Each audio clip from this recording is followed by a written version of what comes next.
15A be part of the bill. Will as many as of that opinion say aye? Section 42. Be part of the bill. Honorable Speaker, to do our work professionally and independently. I really salute everybody. It's unfortunate the House. I wish we were a full House, so that all of us as membership of this House would be carrying these amendments with us out there. Congratulations once more. Very well, Honorable Makali. Let's move to the next one. I have postponed the putting of the question until the next sitting. Chairperson. Thank you, Honorable Speaker. I beg to report that the Committee of the Whole House has considered the Public Audit Amendment Bill, National Assembly Bill number 4 of 2024, and approved the same with amendments. Mover. Honorable Speaker, thank you very much for the good remarks from our colleagues. You know, when I saw the reports on media, because I know how the bill came and the work that the Finance and National Planning Committee, and that's why we are saying that disinformation is really unfair and really uncalled for. But it's important that this House, across the political divide, has actually realized that our committee has done a very good job in making sure that we enhance the office of the Auditor General and empower her not just with the functions, but with everything that is needed to make sure that the work is done very well. And I thank you, my colleagues, for your very kind words. Honorable Speaker, I beg to move that this House do agree with the committee in the said report. I also request the Honorable David Mboni to second. Honorable David Mboni is one of the members of the Finance and National Planning Committee, and this work we did jointly with the rest of the committee members and members of the Secretariat. Honorable Speaker, I beg to second. Thank you very much. Very well, honorable members. I now propose the question that the House do agree with the committee in the said report. Honorable Makali, your sentiments, I'm sure they were geared towards this particular one, but we still take them because they were well placed. Yes, Honorable. Thank you, Honorable Speaker. I also want to congratulate the Chair of Finance. Honorable Speaker, I also want to acknowledge that he has retained his position after very serious changes in this House. Honorable Speaker, is because he has actually impressed the House in what he is doing and what the committee is doing, and I commend it. Honorable Speaker, when we talk of matters audit, and many people don't really want to be known how they are using public resources, it is actually instinct to hide. But, Honorable Speaker, such matters as Auditor General's report and the work, Honorable Speaker, is something that this House must always enhance, improve, and ensure that it is always maintained. Honorable Speaker, as I was saying before, I would like this House to go down in history as the House that left the Auditor General of this country with even more teeth to bite, other than actually, Honorable Speaker, cutting down on its powers. I was one of those people, Honorable Speaker, who expressed dissatisfaction with actually the original bill. And we even had a very serious argument with the majority leader on Twitter. Honorable Speaker, now that the amendments that have been brought by the committee are amendments to improve the bill, remove and ensure that there is no conflict of interest. Honorable member, you need to be precise. And Honorable Speaker, to remove that part of separation of power, Honorable Speaker, I really support the bill and commend the committee. Great, Honorable Njeri. Thank you, Honorable Speaker. Allow me to also commend the committee and, like I have said, the very able chair. And you know, Honorable Speaker, Honorable Mili forgets that I am a student of law, and my evidence lecturer, Muthomithi Ankulu, told me, deny, that was not me, you saw. Honorable Speaker, allow me to note that one of the highlights of these amendments is repealing of Section 42. And it is very important that the media also follows so that we can engage on information that is accurate and correct. I recently went to CPU on an AI-based conversation, and AI is one of the tools that can be misused to bring down democracies. So as we report, let us report accurately. I commend these amendments. Thank you, Honorable Speaker. Great. Finally, Honorable Nyamai.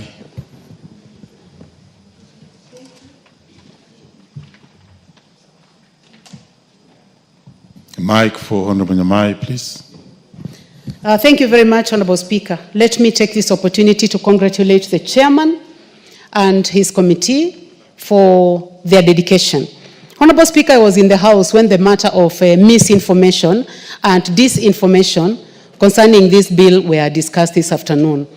And contrary, Mr. Speaker, as I sat there presiding, I listened to the chair move very strong amendments. And I listened to members on both sides of the House supporting and giving very strong justifications, saying that this is a law, this is a bill that is going to enhance governance. As many members have said, it is going to ensure that the Auditor General is more effective in doing her work. So, Honorable Speaker, I think it is important that before our media houses report, to make sure that they look at the content and also even invite experts within the field, including the chairman of the committee and members like the Honorable Mwaleka and others who have a lot of experience and who have taken time to read. Because this, when it goes out there, that this bill is intended to reduce the powers of the Auditor General, it may make the House look bad. And yet, this House is doing a wonderful job. So I would like to congratulate the Chair and the House and also the members for their patience. Let me open just a little more space because of what had ensured earlier. This bill was looked at like it was curtailing the powers of the Auditor General. Let's hear from Honorable Mayaka finally. Thank you very much, Honorable Speaker, for allowing me to put in a word. And I'd like to take this opportunity to thank fellow CPA Chairman Kimani Kuria, together with his team for the fantastic work. I am a big champion of structures in terms of governance and how we do things differently. The only thing that I would really want to mention is we have had some very fantastic bills going through from the Committee of Finance that the public is not aware of. We need to find a way of educating and letting know the public that this and this is what has been passed in the House and this is how it helps Kenyans, so that we also are able to prosecute these very good legislations that we do in the court of public opinion. Having said that, once again, congratulations to the team and to all the people who participated. And I understand my amendment did go through in the previous bill, so I'm very grateful for that. I thank you, Honorable Speaker.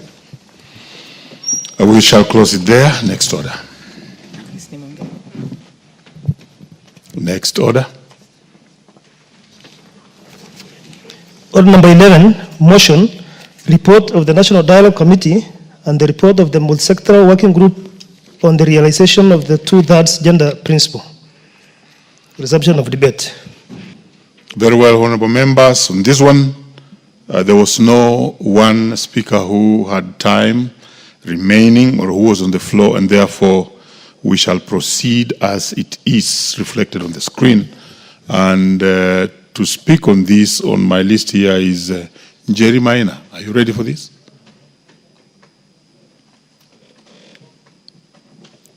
We have Tindi Mwale next.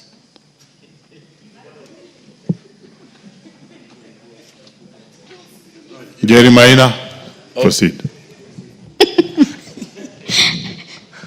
Thank you, Honorable Speaker. I seems to have saved Tindi Mwale. Let me bite the bullet for him. Honorable Speaker, we have come so far in terms of equality and equity, and I want to first commend the working group on the 2/3 gender rule implementation. Honorable Speaker, oftentimes when we speak about women, we find that the concern for Kenyans was these gender top-up positions, how are they going to be arrived at? It was a general feeling that perhaps it is a preserve for WAGs, it's a preserve for people who are connected, and not for that grassroots woman who is very well-versed to the needs of the common mwananchi at the ground.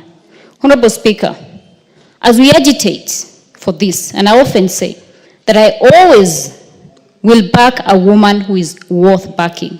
I know the veracity of that statement sometimes does not sit well with radical feminists, but it is very important that if we are going to have and justify an extra budget and cost for gender top-up positions in this House and in Senate, let us bring women who have the capacity to aggravate and push for the women's issues. I also want to commend my chair, Honorable Murugara, former chair, Honorable Speaker, as I have been affected by the de-whipping of committees. But I am grateful to have served as a member of Justice and Legal Affairs Committee.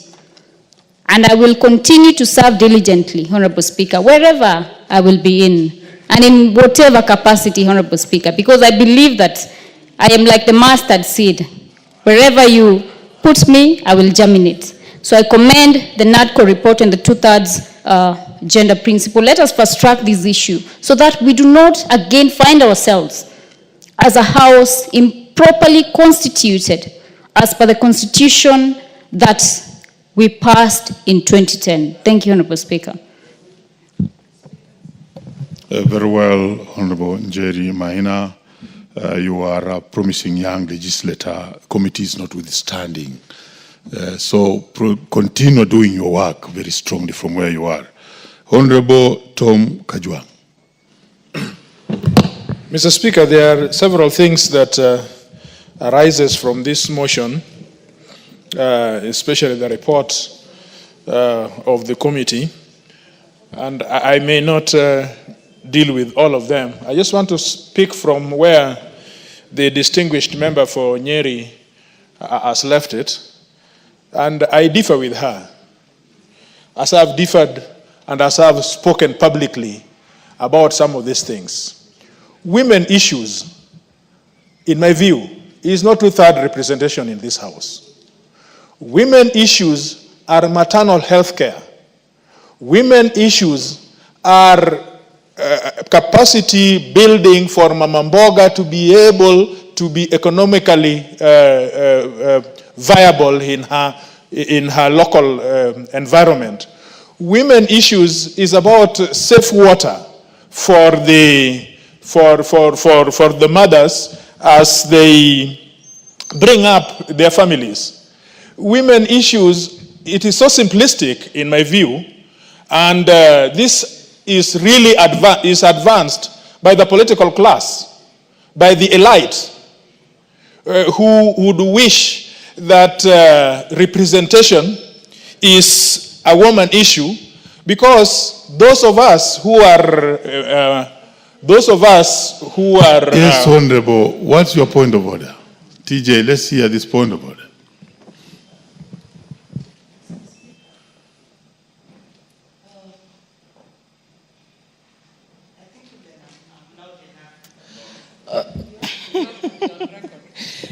Mr. Speaker, is Honorable Kajwang in order to say that when we talk of the NADCO report, anything that we are legislating is only having women share these seats. And in any case, if we elected women or we brought women to parliament, when you are a leader, you are the voice of reason for your people. We have seen women school principals doing very well. They've done well because they were given a chance to lead in those institutions.